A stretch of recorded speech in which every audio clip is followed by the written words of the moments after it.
Hi అండి అందరికీ.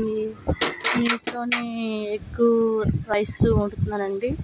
3 కోడిగుడ్లు, రైస్ పావు కేజీ, మసాలా దినుసులు 3 కోడిగుడ్లు వేస్తానండి. బాగా కుకింగ్ చేసుకోవాలి, కలుపుకోవాలి.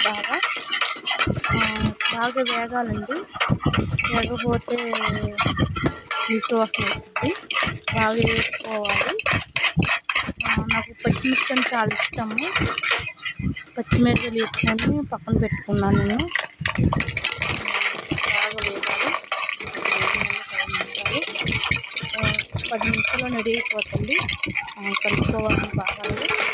ఆయిల్ నేను కొద్దిగా పోస్తానండి, లేకపోతే నీసు వాసన వచ్చింది. పోసేసి అల్లం పేస్ట్ వేసుకోవాలి.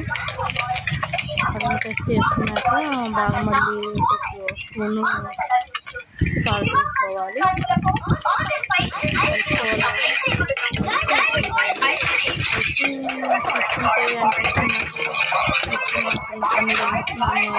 వీడియో చేస్తాను అనుకోవట్లేదు.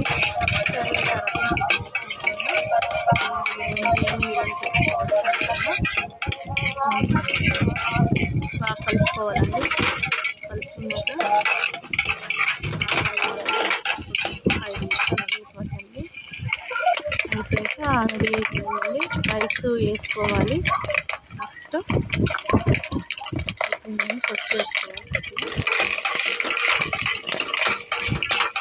నెక్స్ట్ వేసుకొని రైస్ వేసుకోవాలండి. రైస్ మొత్తం వేసుకుంటున్నా. పిల్లలు ఉన్నారు కదండి, సండే ఇష్టం, పిల్లలకి చాలా ఇష్టం ఫ్రైడ్ రైస్. బాగా కలుపుకోవాలండి. కలుపుకొని బాగా సండే రైస్ బాగా కలుపుకోవాలండి. రేపు కలవదు. బాగా కలిపించాను మొత్తం. బాగా వేగాలండి. వేగితేనే బాగుంటుంది. మరొక స్పూన్ వేసి, ఒక స్పూన్ నేను పరుపులో వేసాను కదా, గరం మసాలా వేసాను. 2 స్పూన్లు గరం మసాలా. బాగా కలుపుకోవాలండి. కలుపుకొని చక్కగా రెడీ అయింది. కలుపుకున్నాను.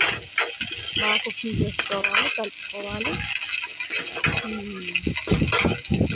ఇంట్లో అయిపోయిందండి, రెడీ అయిపోయిందండి. ఉల్లిపాయ పచ్చిమిరపకాయ కాంబినేషన్ చాలా బాగుంటుంది. నిమ్మకాయ కూడా పిండకుండా సూపర్ ఉంటుంది.